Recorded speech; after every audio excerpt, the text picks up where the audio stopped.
In today's show, we look back at Wednesday. There were 10 games on. There was an Anthony Davis return, a Rui Hachimura debut, an injury in Portland, big performances from rookies, second-year players. So much stuff. We'll talk about it all. Michael Bolton.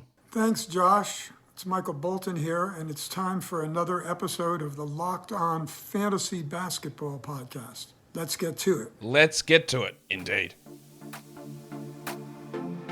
You are Locked On Fantasy Basketball, your daily fantasy basketball podcast, part of the Locked On Podcast Network.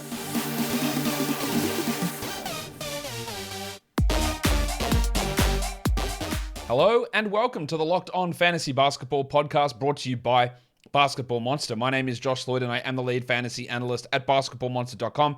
And you can find me on Twitter, as always, at redrock_Beeble, on TikTok at redrock_Beeble, and on Instagram at Locked On Fantasy Basketball. Today's episode is brought to you by FanDuel Sportsbook, official sportsbook of Locked On. Make every moment more. Visit fanduel.com/lockedon today to get started. Thank you for making Locked On Fantasy Basketball your first listen every day. We are free and available on all platforms. So here we are to talk about Wednesday's games in the NBA. A quick reminder before we get it on, Gilly, that on February the 9th, the trade deadline, 1:30 p.m., we're going to be going live on YouTube. The landing page is already there. It'll be linked in the show notes. It'll be linked in the description, and it'll be a trade deadline show. I don't know how long we'll go for. We'll go for at least an hour and a half, probably 2 hours, breaking down all of the trade deadline shows. This is the show you want to be for. There, we'll have live interaction. Hit the likes on it to get it out. Share it to people. I want thousands of people in there as we're going live. We'll probably get guests in, I'm guessing, and we'll see how we go with all of that, but breaking down everything that happens. This is going to be the biggest live show of the year, so make sure you are a part of it. If you remember the trade deadline show we did last season, this will be a completely different format. This will be just fantasy the whole way through. It'll be more akin to what we did with the live NBA draft show, which was a pretty big success. So I think this will be pretty good. I'm really excited to do it, so just head over to it. Make sure it's in your bookmarks. I'll keep banging it on and reminding you, don't worry. NBA trade deadline live show, February the 9th, 1:30 p.m. Eastern. So, Warnie. Let's get it on, Gilly. All right. Some news. Bobby Portis. I talked yesterday saying I was worried about the knee sprain issue. I was worried. And it turns out there was some reason to be worried. It was an MCL sprain. They're saying reevaluated in 2 weeks. I'm saying no. I'm always going to just add more on. 2 weeks, no problem. Three to four we're looking at here, I think, with Bob. A grade 1 MCL sprain, you can come back in 2 to 3 weeks. It's not really ideal. And that 2 weeks pushes you to the All-Star break, or close enough to it. I think with the injury here, the way the Bucks are relatively comfortable, I think you just sit him out to the All-Star break personally. We'll talk more about the Bucks and their game today without Portis. But safe to say, as an early spoiler, I don't think that you want to grab Pat Connaughton, despite an unbelievable game today. We'll talk about it later. Devin Booker's going to be reevaluated in 1 week with his groin injury. It would have been great if Landry Shamet could have played more than 2 games in this time that Booker's out, but he's out again tomorrow, Shamet. Ayton is probable, by the way. With Booker out and Shamet doing whatever it is that he's doing, it's just a whole bunch of miscreants who aren't really doing much to be must-roster players. You've got Damian Lee and Saban Lee and Torrey Craig and Dario Saric and a bunch of blokes stepping in and up and all over the shop. But yeah, Booker looks like a week away. In absolutely staggering news, Danny Green is going to be back on February the 1st. Now, you might say, Josh, why is that staggering? And I'll tell you why it's staggering, because he tore his ACL and his LCL, 2 ligaments, 8 months ago. 8 months. Took Jonathan Isaac 3 years to come back. Joe Ingles was back in 10 months. That's pretty quick. 8 months is absurd to come back from. And you do have many Europeans, hey, in soccer, they come back 6 to 7 months all the time. In Australian football, they come back about 10 to 11 months. Sometimes 10, right? That is normal. The standard NBA recovery seems to be 12 months. I guess some of that is grass impact versus hardwood impact. There's part of it there, although sometimes the grass, boots and cleats getting stuck allows for more twisting. 10 to 11 months, that was fast for Ingles. It wasn't crazy. 8 months is actually crazy, though, for Danny Green at age 35 to be back. Now, the immediate question that I would have got, I did get from some people, hey, do we add him? You don't. No way. Like, maybe in a 20-team league, he's going to be useful, or a 16-team league in fantasy playoffs, but it doesn't mean you even add him now. All he does is he comes in and probably takes John Conchar's minutes, maybe a couple of Zaire Williams. It'll be a slow process. He's not going to have a starting role, and even in a 25-minute starting role, you wouldn't be rostering him in 12-team or 14-team leagues anyway, and definitely not in points leagues. So it's unbelievable that he's back, but yeah, that doesn't mean much trust for fantasy. Now, I wrote this note here on Don Mitchell, and I don't really know how to talk about it. He's Don. He's good. Well, that's not true. I do know how to talk about it because the absolute continued nonsense with teams and soft tissue injuries continue. Mitchell came back too early from a groin injury, in my opinion. Played 38 minutes, which was too much, in my opinion. Hurt his groin at the end of the game, which is not my opinion, which is literally a fact. And then after the game, and then earlier today, he didn't practice, and they said, the Cavs are fearing multiple missed games. Mitchell himself said, it feels like the same thing that I did the first time, which was a week absence, again, too short. So put all that together with reporters saying the Cavs fear multiple game absence, he's going to miss the games on the road trip. All right, he's going to be out multiple games. And then, of course, an hour later, the injury report comes out. Donovan Mitchell questionable for Thursday. Are you dickheads serious? Like, is he actually going to play? Or is it going to be one of these, again, like LaMelo Ball questionables, or Gordon Hayward doubtfuls, or Rudy Gobert groin soreness questionables on a back-to-back where he misses both games? It leaves us in a precarious position in terms of what we do with Caris LeVert. I would be flabbergasted if Mitchell plays in this game. They've got a Thursday, Friday back-to-back. I'll tell you one thing. He's not playing both of them. You can write that in as permanent a marker as you can find, as long as there's a small chance you're going to erase it. He's surely not playing both games. After they said, I don't know if he's playing this road trip, he's questionable for Thursday. What is with the obsession? And I've been banging on about this on this show for about 5 or 6 years, about the mismanagement of soft tissue injuries in the NBA. And we've got another one here. Far out. Speaking of soft tissue injuries, I'm worried about Gordon Hayward. What a shock that is as well. Came back, played 24, 25 minutes, sat out the back-to-back Monday, Tuesday. Well, played Monday, sat out Tuesday. I got standard rest coming back from a hamstring injury. So then he's listed questionable on Thursday. What does that mean? Well, Hornets injury reports don't actually mean anything, so I don't know. But the fact that he's listed questionable is a concern. I wouldn't add Gordon Hayward. LaMelo Ball, also questionable. And while it is frustrating the way they're labeling this injury with him, I do think he is going to return, if not on Thursday, the end of the week. Maybe Sunday, I think their next game is.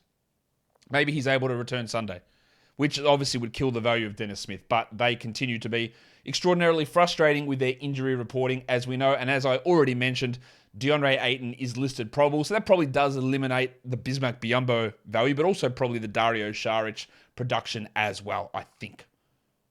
Today's episode is brought to you by FanDuel. That's right, the NFL playoffs are here. We are down to 4 teams only, and we're really excited about our new sports betting partner for Locked On because they're the number one sportsbook in America, FanDuel. And if you're new to FanDuel, that's even better. They have so many great features that make betting on sports fun and easy. New customers, join today. Get started with $150 in free bets guaranteed when you place your first $5 bet. Just sign up at FanDuel.com/lockedon. FanDuel has all of your favorite bets, from moneyline stuff, from spreads, player props. It's all there. And you can increase your chances of a bigger payout by putting things together in a same game parlay.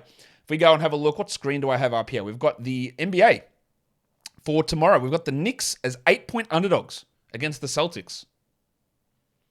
Seems a bit much. The Nets are 9-point favorites against the Pistons. Doesn't seem enough. So which one of those do you think has more value? What about the Hornets as 5.5-point home dogs against the Bulls? All of the action is over there. We've also got Australian Open action. What have we got here? Tsitsipas, big favorite over Karen Khachanov. Think Tsitsipas is going to get it done? Is he going to beat Djokovic if he gets that way in the fight? Djokovic is a minus 2,000 favorite against Tommy Paul, by the way. That's a funny one. You can check all that out over at FanDuel on an app that's safe, secure, and super easy to use. So don't miss out. Place your $5 bet to get a $150 in free bets, win or lose, at FanDuel.com/lockedon. Make every moment more with FanDuel, official sportsbook partner of the NFL. And don't forget to gamble responsibly. That'll take us into the first of the 10 games. So let's do it. It's your Indiana Pacers and your Orlando Magic. The Magic win it. Actually a pretty good team. Oh, they're not good. They're okay. 120, 126. The Magic get it done over the Pacers. There was no Nembhard. He was sick again. Halliburton out, of course. Daniel Tice continues to remain.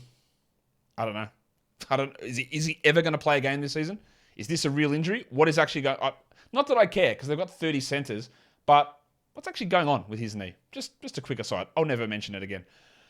Nembhard out. So they started Chris Duarte, and he played a whopping 39 minutes. Duarte, 16 points, 5 assists, and 6 steals. Now, part of the reason I liked taking Duarte in round 11 or round 12 of a lot of my mock drafts is I thought he would start, ahead of Nembhard, quite clearly. And I thought that he would be a guy that could get me 2 threes and 1.5 steals, which was pretty valuable at that point of the draft. Now, of course, he was shithouse. He hurt his ankle. Nembhard took the spot, and he's been useless ever since. This was a really good game from Duarte. It brings him to 335th on a per-game basis for the season, which, of course, for those of you who can count, is pretty bad. I wouldn't be rushing to add Duarte here. Again, there are 2 players, Nembhard and Halliburton, who are going to return and cut the value right down. But it was at least interesting to stream there. A little bit more of a pedestrian game from McConnell, but why can't this bloke ever miss? 17, 3 and 8 with 100% shooting. Didn't have any defensive stats, which is a bit of a disappointment for him, but otherwise, great game. Miles Turner, also great, 22 and 13, but with about 24 seconds left, he limped off the court with an ankle injury.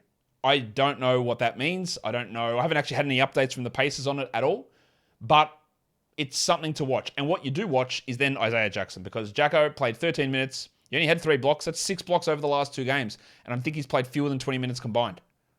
The luxury stash just became a little bit more than luxury. Because if Turner misses a game, we assume that Jackson starts, Carlisle Dickery aside, and then that's 25 minutes and big numbers.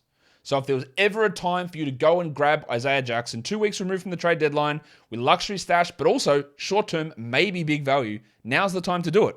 Could it completely fart in your mouth? Absolutely. It could do nothing. They might start Jalen Buss Smith in front of him. And Sticks might go out there and put up 5 and 5 in 30 minutes on 12% shooting. That is definitely possible. But we always try to look at what are the probabilities. Jackson's better. Yes, we see that. We have eyes. And for those of you who don't have eyes, we can just feel the vibes that Jackson's better. Turner just got hurt at the end of the game, and there's a trade deadline coming up. I don't think Turner's going to get traded. But I think that the payoff of having Jackson is high enough to offset the small chance that it happens. And now you've got a situation where Turner might actually be hurt, so go grab him. Again, might not work. Doesn't matter. We take the Flyers. We don't take the Flyers on a Shea Brissett or Terry Taylor. We take them on Isaiah Jackson. We've got 4 Trevelyan Queen minutes for those of you who care. Well, Aaron Neesmith continues to be, honestly, just he Dennis Greened us. He is who we thought he was. Shithouse. 0 points, missed all 5 of his shots, had a steal, had no other numbers. Continues to start. How long is that going to last? I fear he's going to be one of those guys that moves out of the starting lineup and just never plays again because he just struggles. He has some good defensive moments, but yeah, we don't need to worry about Neesmith in 12-teamers. Let's go to the Magic. Should we start with the big fella, John Isaac? 8 minutes, 5 points. The 2 steals are genuinely really exciting. His steal numbers, no one has questioned anything about defensive numbers. But what I told you about him last game was, hey, will he continue to shoot 67% from 3? No. He hit 50%, which is actually still pretty bloody high. And nor would he continue with 37% usage. He had 20% usage in this game. The steals, that is what he brings. He's a steal specialist. So is Alex Caruso. So is Gary Payton. I'm not saying that Isaac's not a higher upside player than those guys, because he clearly is. But I just fear it's going to be such a frustrating situation with him and waiting for minutes to get up, where you're going to be dealt with so many of these sort of games. And this is why I wasn't as big on him. But if you've made the commitment to add now, stick with it for a bit, for sure. But this is why I wasn't that keen, is I just thought it would be such a slow process to get there. And you don't have the ability to stash in IL anymore. He's got to take up a roster spot. Either that you get zeros or you get this sort of production, which, again, the 2 steals are really nice. But do we really expect 2 steals every 8 minutes? No, because that would mean he would average 8 steals a game as a 30-minute player, which, of course, is ludicrous. So everything else there seems about normal for 8 minutes of play. But he could easily have just had 5, 1, and 2 with no steals, and the game would look dreadful. This is why, because I worry about not playing for so long, back-to-backs being set out, a slow ramp-up. The upside maybe only 22 minutes a night anyway. Yeah. Wendell Carter, I think he's really good. 18 and 10 with 2 blocks, while Paolo had 23, 4 assists, 2 steals. And Gaz Harris, big game from Gaza. Nice, Gary! 22 points with 6 threes, nothing else. And we're not adding him anywhere outside of like very deep leagues or streamers for threes. Fultz had 13 with 8 assists. And I don't know what show it was on, but someone was asking me, hey, what do we do with Cole Anthony? And I said, this is the risk, right? 8 points on 9 shots. That's exactly what he had. He did have 5 assists, but in those low minutes, the fluctuations in his game-to-game value make him a really tough 12-team league hold. As for Bol, hang on, I'm just going to warm up my clicking finger. Get that garbage out of here! 9 and 8 with a block. 9 and 8 with a block is actually not terrible. It's not bad. He's probably a 14 to 16 team league guy, but it was as clear as day that the 12-team value was not going to last. It has not lasted. You can say goodbye. And just in case I get a troll question again, yeah, you can drop Jalen Suggs. You can do it. Trust me. It'll be okay. The Brooklyn Nets, the Philadelphia 76ers. 137 Philadelphia, 133 Brooklyn. No Kevin Durant again, of course. Kyrie was great. 30 points, 10 assists, and 2 threes. And the big fella, Seth Curry, 35 minutes, 32 points with 7 threes. Again, it's a very high usage game with not much outside of threes and points. The 4 assists are nice. But he's established himself ahead of Joe Harris and probably up ahead or close to Royce O'Neal as a streaming guy. We highlighted him on the streaming show yesterday, saying there was a 3-game in 4-night stretch coming up here for the Nets, and he's a good guy to look at. I hope you did that one because it's worked out pretty well. Nicky Claxton, what he is doing at the moment is unbelievable. 25 and 11 on 92% shooting with 2 blocks. The usage has gone up a little bit, but it's more that now he's playing 36 minutes a night instead of 28. Will he continue to play those big minutes when Durant is back? I'd have to think probably yes. He looks unbelievable. I loved him as a pick at 100, 110, 130. I didn't see this. No way. I was worried. Like, is he going to play 26 minutes a night? They're going to go small. Durant's going to play center. I was worried that he wouldn't be able to stay on the court for 30 minutes. Now he's just dominating. Joe Harris had 8 points in 20 minutes. That's why you can't trust him. And somehow with Kevin Durant out, TJ Warren's minutes go down. 9 minutes for TJ with 2 points. Now, maybe that's because it's the first of a back-to-back that they're limiting him here, but everything's been trending downwards anyway. You can jack him pretty comfortably. While Royce O'Neal had 8, 4, and 5. Not the greatest night from the Basmati man. On to the Sixers. This is what we want to see. 30 minutes for Maxey, 27 points, 5 assists, 2 steals, 6 triples. Love it. And then the wave pool, D'Anthony Melton, played 34 minutes. So both guys getting the minutes. 19, 4, and 2, 1 steal, 3 blocks, 3 threes. Now, if I'm going to say when Melton shoots 20%, it's not sustainable. When he shoots 70%, I'm also going to tell you it's not sustainable. But the good thing about Melton is that he's got other areas where he helps. He'll hit some threes, he'll get some steals, he'll get some blocks, he'll get some assists. And once we saw him getting 30 minutes or 28 minutes, that remained a 12-team category holder. Still don't think that he's a must-roster in a points league. And I know people said, man, just give up on Melton. Give up Melton. I don't think I need to when he's playing 34 minutes a night. And they ran their best 5 players the majority of the minutes. And sorry, PJ, you're not one of the best 5 players. Tucker played 18 minutes in this game. Milton, Shake, played 15. Niang played 17. And Thibault played 12. I feel like we're going to get more and more into this Melton 27 to 30 minute range versus when they first made the move where he played 21, 22. It's not set in stone. It's not guaranteed. But I do think that 12-team D'Anthony Melton is probably here. I'm a little worried about Embiid. He was limping quite a bit and grabbing his shoulder quite a bit during this game. He had 26 and 10 on 33%, which is dreadful. Not his best game, but I'm a little worried about the injury. While Jimmy Harden had 23, 3 and 7, 2 steals, and 1 block. The next game, what is it? It is the Washington Wizards and the Houston Rockets. 108 Washington. Cool. What was the final score? 103 Houston. Yeah. All right. So let's talk about it. The Wizards. Delon Wright started because Monte Morris was out, and unfortunately, he only played 26 minutes. He only scored 5 points, but he had 4 assists and 3 steals. And I think Delon's a 12-team league guy just on steals and assists alone. It's a little bit disappointing to not have scored more, but that's fine. I guess the elephant in the room here is Kendrick Nunn, who had 12 points in 22 minutes. He also had 4 assists and 2 steals. The 22 minutes for Nunn, is that realistic as we move forward? There's a couple of things to look at here. Corey Kispert started, played 20 minutes. And I'm going to be honest with you, I don't think Corey Kispert's very good. So him playing 20 minutes is not a surprise to me. I just don't think the Wizards are going to do that every game. There was also no Monte Morris in this game. And we also saw Will Barton at 9 minutes. I'd probably rather play Kendrick Nunn than Will Barton, to be fair. But I wouldn't be rushing to add Kendrick Nunn on the back of this one game. If you're in a 16-teamer, go for it. Knock yourself out. Try it. See how it feels. In a 12-teamer, I wouldn't worry about it. Kuzma, 33 and 9, really strong game for him. But what we wanted to watch was Dan Gafford. Josh, every time you say with Gafford, he stinks, he gets into foul trouble. Well, There you go. 33 minutes, 9 and 8, 4 blocks. That's what more can you want? Again, you look at those. There's way more he can actually do here, to be fair, in 33 minutes. He can do a lot more than that. I still maintain that he is a 12-team league guy. And this was a game where he outperformed Denny Avdia. So before we make those sweeping judgments, man, I screwed up. Should have gone Avdia over Gafford. And I get that. But like that one game doesn't indicate what's going to happen for the next 2 weeks or for the rest of the season. And you saw it here. If this game had happened yesterday instead of today, people would have gone, yeah, Gafford, man, that's the right choice. I shouldn't have gone with Avdia. All right, that's how things can change. And it's going to be back and forth a lot. Denny, despite another starter being out in Morris, he still came off the bench. He played 30 minutes and he had 10 and 10 with the 1-1. It's still a pretty good line. But the problem is he can't consistently shoot. 31% shooting and 1 of 2 from the line for Avdia.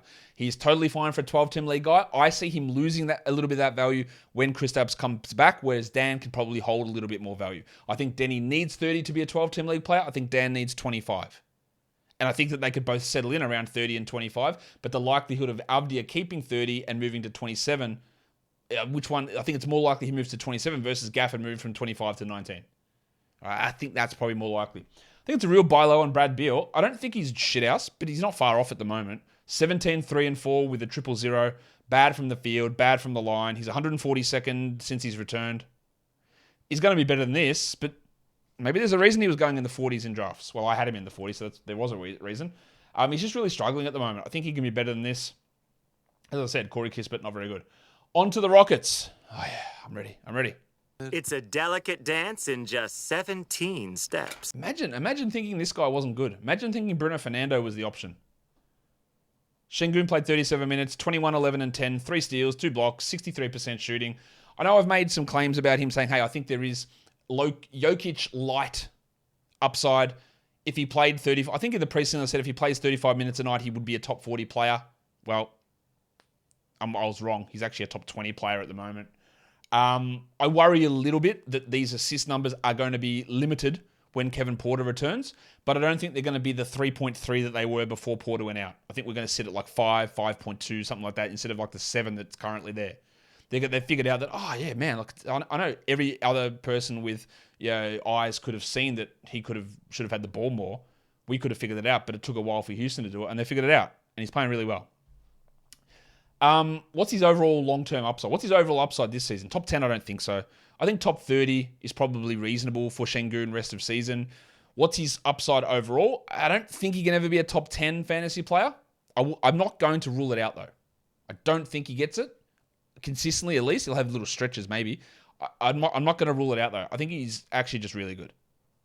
And he's 21 years old. We're seeing it develop now. And, yeah, I don't know what more to say. I think he's really good.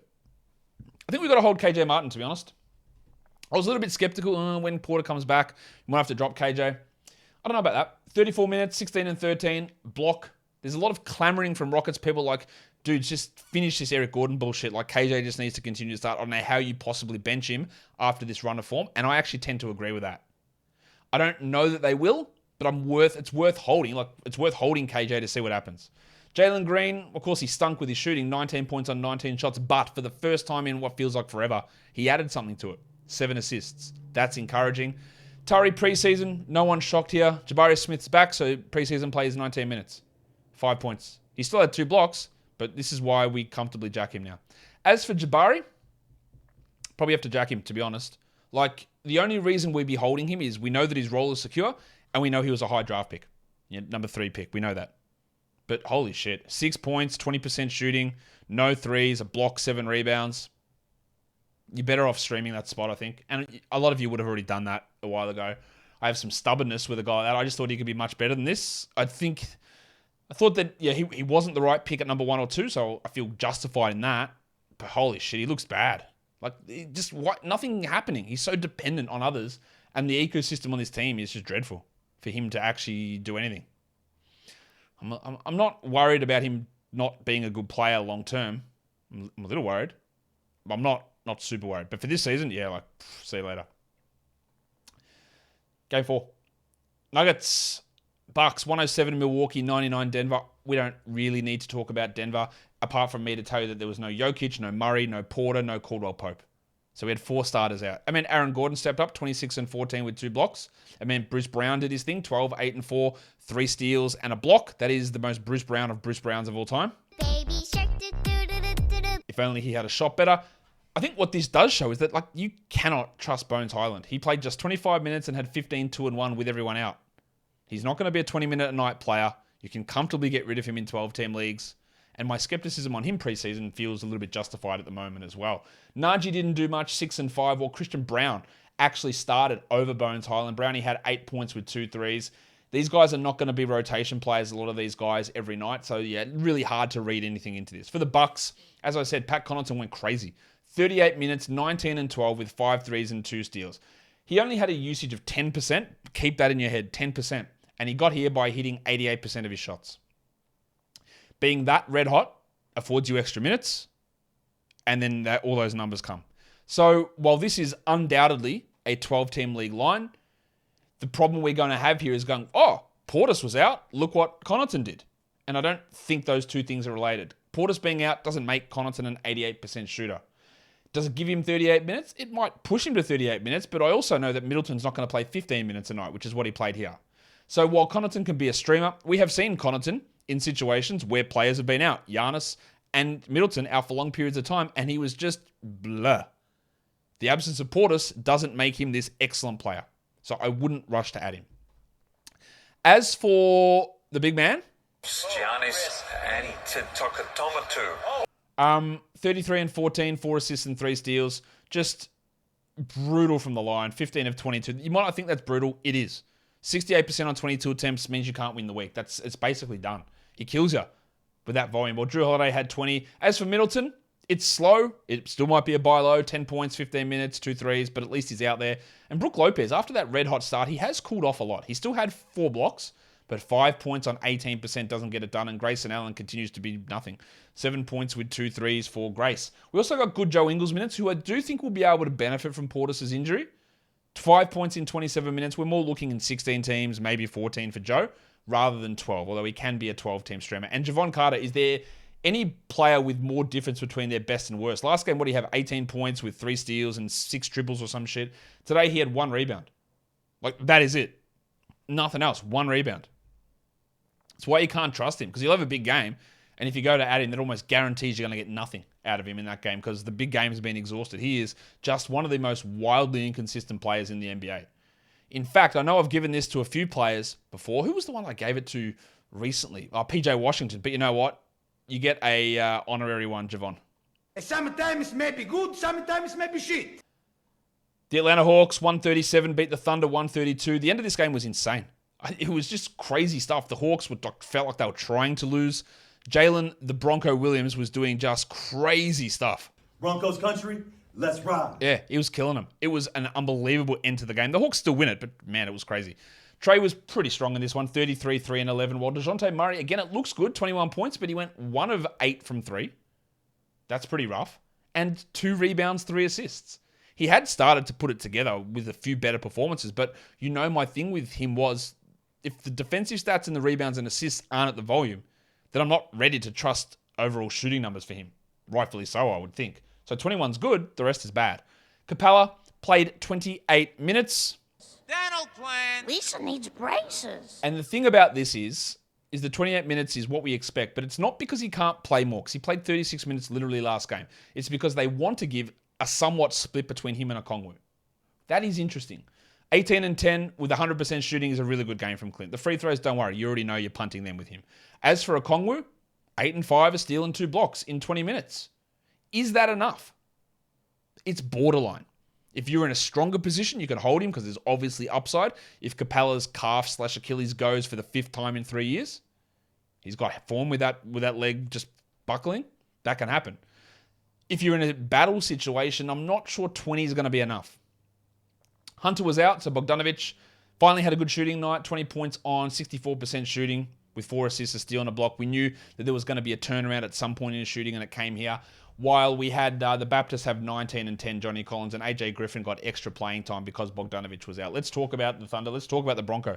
38 minutes for Jalen Williams, 24, 5 and 2 with 4 steals on 69% shooting.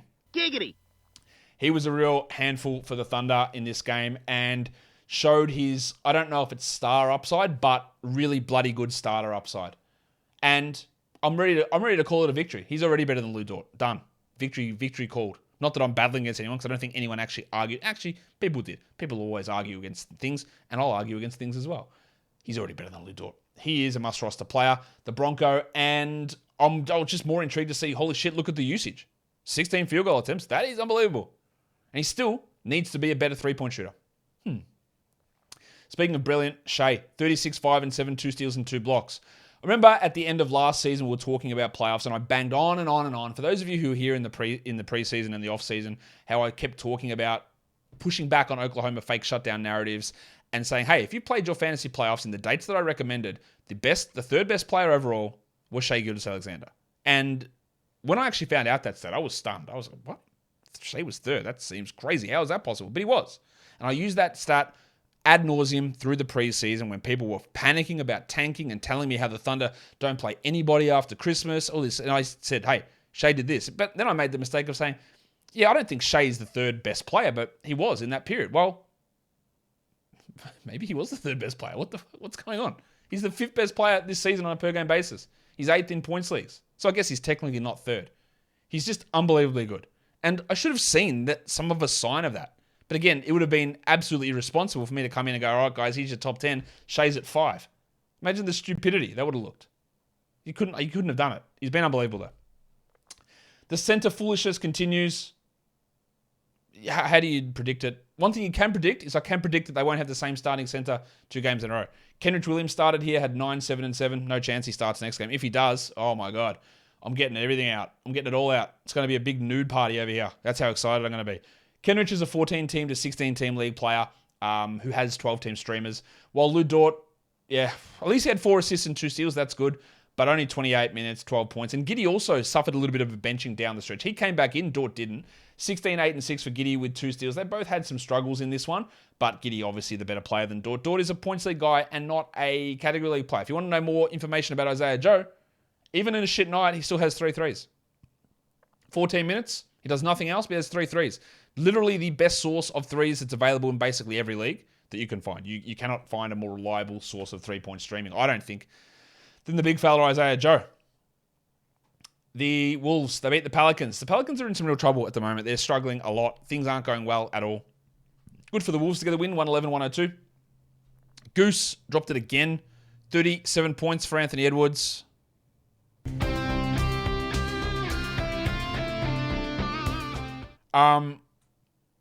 Yeah, like, he's putting up just some very, very strong performances. How much of this is, like, Towns' absence? I think that's a part of it. But maybe he just is elevating. The last little run from him has been extraordinarily strong. You're seeing 6 rebounds, 5 assists, 9 of 10 from line. Remember how bad he was free throws at the start of the year? He is starting to really put together some big numbers. And I went ad nauseum. No, I didn't go ad nauseum. I went crazy. I didn't go crazy. I was pretty cool, calm, and collected, saying, hey, for the love of God, don't drop Kyle Anderson. 10, 3, and 7, 2 steals, 2 blocks in 33 minutes. It's always important to understand if something happened because of something else rather than being coincidence. Last game he played 12 minutes. In the game, Gobert returned. So a lot of people would have drawn the conclusion, well, Gobert's back, he's trash. Wasn't that. He just got foul trouble. Make sure if he was dropped, and he was, going at him. The Wizard of Naz Reid, played 14 minutes, 6 and 7, 2 steals, 2 blocks. Again, we look at that and go, 2 steals, 2 blocks, Josh. I really still like that for my fantasy league. And I look at that and go, yeah, but 14 minutes isn't going to cut it. I'd be happy to have taken that today, but I wouldn't be holding on to him because of that. It's just not real. As for the big fella, the big Frenchman, the big baguette himself, Rudy Gobert. Rudy Gobert. Rudy Gobert.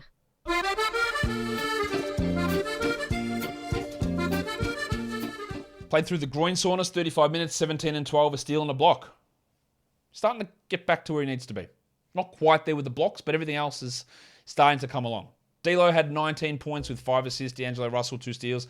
Well, Jaden McDaniels, is this bloke, I don't know what I'm going to call him, the roof, the ceiling? There's a massive cap on what he can do. It doesn't really appear to matter if he plays big minutes or small minutes or other players are out or other players are in. He just does nothing. 10, 0, and 2. And I've said this all season. You do not have to roster him in a 12-team points league. In fact, get rid of him. What's the point? He's 148th in points leagues. Are you waiting for something to break for him? It's not going to happen. If you're in a points league, a 12-team points league, and you have JD McDaniels, I think give up. Not on life, but that's a separate issue. Just give up on rostering him. There's no point to it. I don't see why you would. In a category league, you probably still hold, but man, it's got to be frustrating to watch the guy play and understand that there's just so many mediocre lines that get put out despite a strong role every game. It's frustrating. It is frustrating in your lanes here as well. We had Brandon Ingram return. Old Nine Toes is back. 26 minutes, 13, 5, and 5. That, on the surface, looks great. 22% shooting is dreadful. You love that he got 42 usage. Some of the shots going in would have been good, but it's very encouraging that he returned. They moved Najee Marshall to the bench in his return from his own toe problem. He played 27 minutes while Trey Murphy played 21, and that makes me go, uh-oh. I don't think it makes either of them easy to roster in 12-team leagues now. Najee had 5, 4, and 4, decidedly not good. And Trey Murphy had 6 points with 2 blocks, also decidedly not good. I would still prefer Trey over Najee, but this looks like it's going to be a messy situation that if you need a roster spot to grab, say, someone like Kyle Anderson who was dropped, I would immediately drop Trey or Najee to do that. Larry Nance, the better games from Nance, I think, are still going to come when Zion returns. 7 and 3, not must roster. While Herbalife Jones, I'm sorry, he's only a steal specialist. He's Alex Caruso with more PR. 4 and 5 on 22% shooting. He's a steal specialist. I know that some people drafted him in the 60s, which, I'm sorry, that was crazy. And I make bad draft picks all the time. That one was one that I saw coming that was crazy. I think we just got to look at him as a steal specialist. And in a points league, no way. No way you need to hold him in a 12-team points league. Get him out of here.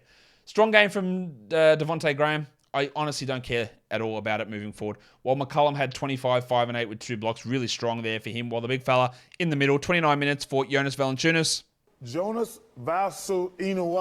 15 and 12. You've got a sell high window until Zion comes back. To get any top 60 player back, you try and sell him. You wait for a couple more bigger games, but his value is going to be in the dunny when Zion comes back. I feel pretty confident about that. All right, we go next to Sacramento, where the Raptors comfortably took care of the Sacramento Kings in this one. 113-95. Toronto wins it. Really good game from Siakam. In fact, he had a Richie Beno. 2 for 2. 2 threes, 2 steals, 2 blocks to go with 26, 11, and 7, and only needed to play 35 minutes. And then one of the other good things is his free throws have been really struggling, and he hit both of them. Very good game. Van Vliet, 17, 4 and 5, 4 steals and 2 blocks. After a struggle stretch, he's really coming along very nicely. Well, we also got a big out-of-nowhere Chris Boucher game. 22 minutes for the Wiki, 16 and 6 with 3 blocks. It was also a good Precious Achiuwa game. Mate, am I coming around on him? I don't think I am, but that's good. 19 and 5 in 28 minutes. No defensive stats. He was great from the field. And those minutes are really intriguing. Now, this is obviously an insane rotation, again, where you play 7 guys outside of 12 one-show minutes. So that enabled Achiuwa's minutes to boost up. And we also got Anunoby get poked in the eye and wasn't able to close the game, although he was listed available to return. I get adding Achiuwa. I'm not fully in and convinced in it. In a points league, I can see it maybe. But things are pushing up for him. So I get it. Like taking a flyer on guys like that is okay. He's not the sort of player that I gravitate towards from a real life perspective or even a fantasy perspective. But the results are pretty strong. And I've got no problem with doing that. And maybe he has evolved from where I've seen him the past 3 seasons to a better player. I'm not sure 3 games tells me that, but it was encouraging. Scotland Barnes wasn't encouraging, 7 points on shithouse shooting, but he had 6 rebounds, 10 assists, and 2 steals, so made up for it there. While the Jedi, someone talked to me, hey, should we be worried about Anunoby's steals? Someone messaged me or commented on something. I said, steals are they go up and down, and that's what happened. He had 2 steals and a block. The rest of the stuff, not that great, 11 points, 3 threes, but the steals were going to come, and then Gaz Trent, 16, 5, and 3, pretty good numbers from, honestly, most of these players. On the Kings side of things, it was pretty ugly. Sabonis, only 9 points, 8 rebounds, and 4 assists, one of his worst games. He did have 3 steals, which helps, and Pants went off. 21 points, 5 threes, 67%. We know what this guy does. He'll either play 20 minutes and have 4 points, or he goes and shoots 70% from 3 in 38 minutes. It's all over the place. It's inconsistent. He does remain a 12-teamer, while Foxy had 16, 4, and 8. Keegan Murray, continuing to shoot really well. Continuing to struggle in some of the other areas, but 16 points, 4 threes, 60% shooting, 57 from 3. This level of shooting is not not realistic. He is a 41 or 42% shooter from three this season. I grant you that. I don't know that holds, but I know this current 49, 50% three-point shooting is going to fall away. This is the perfect time to try and sell high on Keegan Murray if you can, I believe. Trey Lyles backed up his really good game with an okay game. 6, 5, and 5. The 5 assists are really good. A steal and a block. I still think he's more of a 14-teamer. While the pencil, Harrison Barnes. Barnesy. Really bad plus minus, negative 23, so these minutes were limited. 10, 3, and 0. And you know what I've said about Barnes? I know people criticize, why won't you give him his respect? He's been doing this for a month. That's all well and good, but I don't believe that he can maintain 50% shooting. And when you're not providing rebounds, assists, steals, or blocks, or really doing much else of anything, that's where I have my concerns about the sustainability. And then he didn't hit every shot in the world, and we got nothing out of him. That is my problem with Barnes as a fantasy player. That little hot streak was great. There's no way of knowing how long he remains a 50% three-point shooter. But when we're trying to look down the track, the longer you stay at that level when it's just not realistic to continue, that means that the higher guarantee of him having a cold stretch, it's going to be there. That's just how this sort of stuff tends to work. Now, he could come out and have a 45% weak shooting in the playoffs, which is really good, but there's not enough buffering the overall production from Barnes.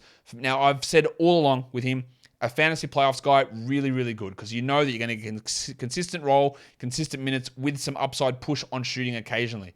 But in terms of overall, can he ever be a consistent top 70 player? No. He's always going to be around that 120, 130 mark. So when we're trying to cycle through to get top 50 guys, top 60 guys, that's where you cycle through. So if you had made the move early on to drop a KCP or a Harrison Barnes to try and take a flyer on Jalen Duren or Walker Kessler, or if someone dropped Alperen Sengun or Jalen Williams, it pays off. That's what I mean when I talk about Barnes in that way. Malik Monk stepped up last game and then fell back off. 7, 1, and 2, so we push him back into the maybe streamer pile versus a guaranteed streamer or a guaranteed 12-team league player. But a pretty poor loss, I think, overall for the Kings in this one. The next game, the Jazz and the Blazers. Portland win it 124-134. Conley only had 8 points for Utah, but 10 assists and 2 steals. Solid production. And the Padawan. It was a really good game from Colin Sexton. But again, how are we going to look at this? Because again, a lot of people will look at it and go, 19 points, Josh, that's awesome. And I agree, 19 points is really good. But it was 22 minutes only and he shot 73% to get there. It's not sustainable. In 23 minutes a night, Colin Sexton has no chance of being a consistent 12-team league producer. And that's the worrying sign. We also got 18 minutes for Rudy Gay. All right. Cool. And it was a stinker from Walker Kessler. I would not drop him. 6 and 5 with a block. Vanderbilt played 25 minutes and was actually really good. 12 and 5 with our second Richie Beno. 2 for 2. I would still have Kessler over Vanderbilt, but that's an interesting development. Beasley did his thing. He hit 3 threes. He added 5 assists. He remains like a streamer type sort of player, while Clarkson had 18, 1, and 3. He's on a little bit of a downswing at the moment, Geordie, the man on the street. I think he can be better than this, and I would still hold on to him. JORDANCLARKSON. Agbaji's losing minutes. He went scoreless in 12 of them, while Markkanen had 24 and 4. Not Lowry's best game, but I think we give him a bit of a pass considering how well he had been playing. On the Blazers side of things, Dame Lillard. Oi, Damo, give us your lighter. Thought he was going to say it, didn't you? 40 minutes, 60 points, 9 threes, 7 rebounds, 8 assists, 3 steals. This is the biggest buy low bump of all time. I had him on the buy low, sell high show 2 weeks ago where he was 55th. I said, yeah, he's going to improve. And now he's just going crazy. This is obviously a sell high moment if you can get a top 5 player back. These are insane numbers. And with him doing that, we're still getting okay numbers from Simons and Grant. 39 minutes for Simons, 16, 4, and 9.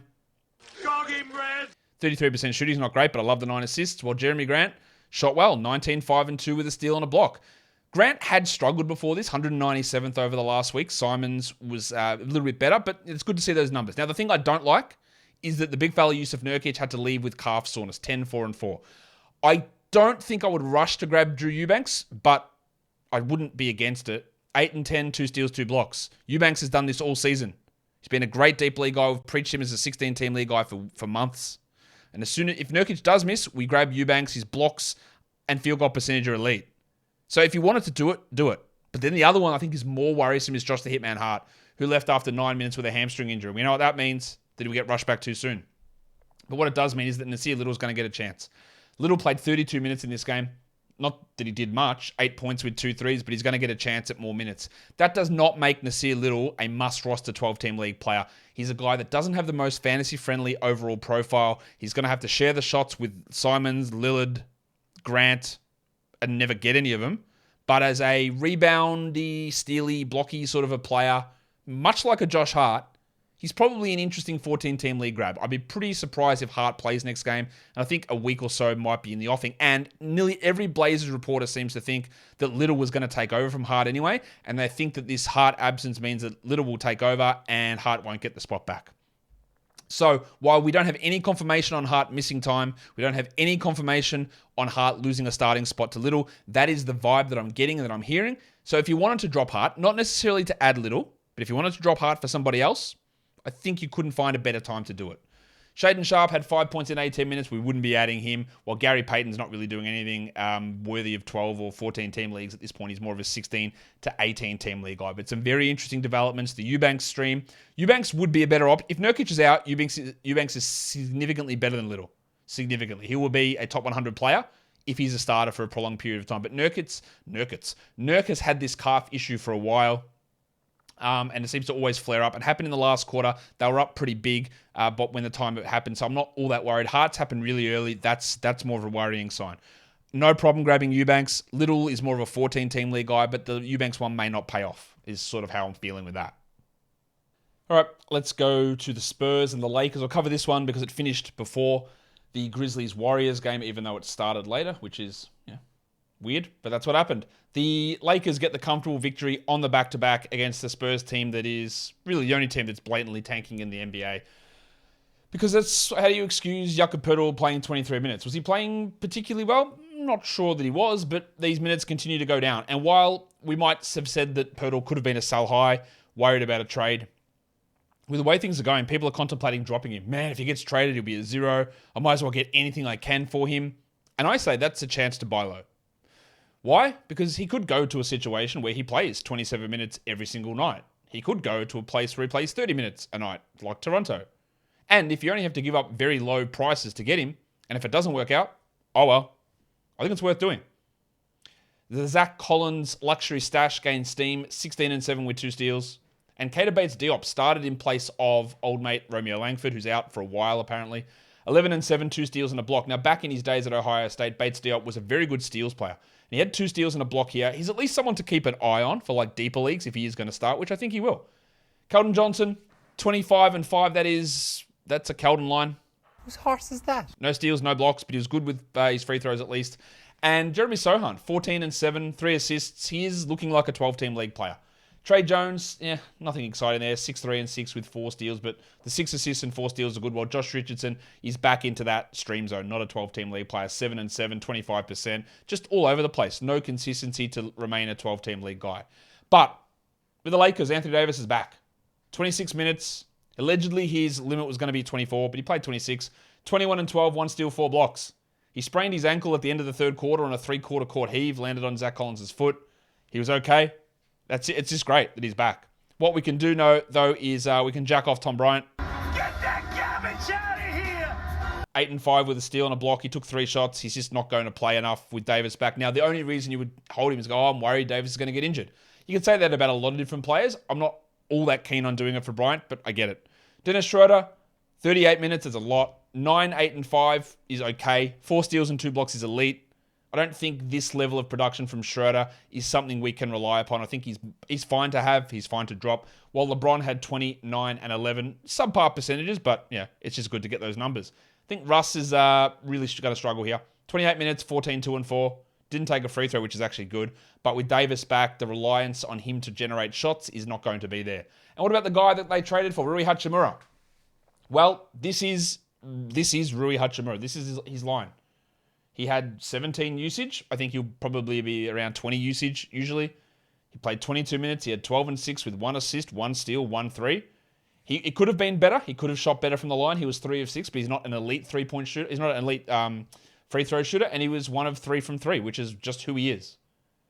12-team points league value is there. He will move into a starting job at some point ahead of like a Troy Brown. No question about that. In the 24 minutes that Max Christie gets, no problem that Rui is going to do that, but he's just not a well-rounded category league player.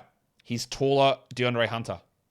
And when Davis is rolling and LeBron is rolling and Schroeder's there, like, is he going to get enough shots to generate enough points to be useful enough in your category league? And I think the answer is going to end up being no. Again, there's absolutely no problem with taking it and seeing what happens. And you might be actually really pleased with that performance. I think that's just sort of really what he does. This is his role. He can score okay, but the overall production level in a category league just isn't there usually for him. And nothing that happened in this game changes my mind on that. Now we do that last game, the second last game, which actually finishes the last game. The Grizzlies lose to the Warriors 120-122, and we had a surprise. Now, pre-game, Taylor Jenkins says, hey, we might have to mix and match our rotations and our starting lineups with Steve Adams out. And they did. So, Brandon Clark started. Let's ask the question that I think needs to be asked. Is it because they were going up against a Warriors team that was starting Draymond Green at center? Or will they go with Brandon Clark each game and not Xavier T. Illman? I think it probably leans more in the former category. Now, I firmly believe, and I said this yesterday, that Brandon Clark is the better player than Tillman, and if you can get 25 minutes a night, he's the guy you go for, and I'll still probably take that upside risk on him. And that's what happened. It worked out pretty well. But I'm not sure he's going to be 32 minutes every night. We literally have to look back one game where Steven Adams was out, and he played 13 minutes. So it could be a bumpy ride, but if the bumpy ride is going to be bumpy, I'd rather take the bumps on Clark, the better player, versus the bumps on Tillman, the worst one. 19-8 for Clarko on 80% shooting. Strong ad, right? As for Xavier, 3-5. He had 3 steals. If it's going to be like this, though, I'm not interested. Zaire had 2 points in 24 minutes, while Dylan Brooksy Brooks had 10 points with 2 threes. The world. Morant was pretty good apart from the terrible free throws, 58% on 12 attempts, but 29, 4, and 13, 2 steals and a block. And Bano had 20 and 4 assists. Jaren, not a great game from him, 28 minutes, 17 and 6 with no defensive stats. Not very often you get that from Jaren. A little bit of a disappointment. And there were people who were thinking that we were going to get big Santi Aldama numbers with Adams out. He exclusively played behind Jaren Jackson. 20 minutes, 13 points, 2 threes. That's not bad. He hit 100% of his shots to get there, and he's not a 12-team or probably a 14-team league ad. He does not really benefit that much from, if at all, from Steven Adams being out. On the Warriors side, Steph got ejected because Jordan Poole took a terrible shot, so Steph threw his mouth guard into the crowd. He was ejected with a minute left. 34, 2 and 3, 2 steals and 4 threes for Steph. A fantastic game. Poole, outside of some shot selection issues, was pretty good as well. 31 minutes, 21, 5 and 7, while Kuminga spot started for Wiggins. 24 minutes for Kuminga, 13, 2 and 4. That's totally okay.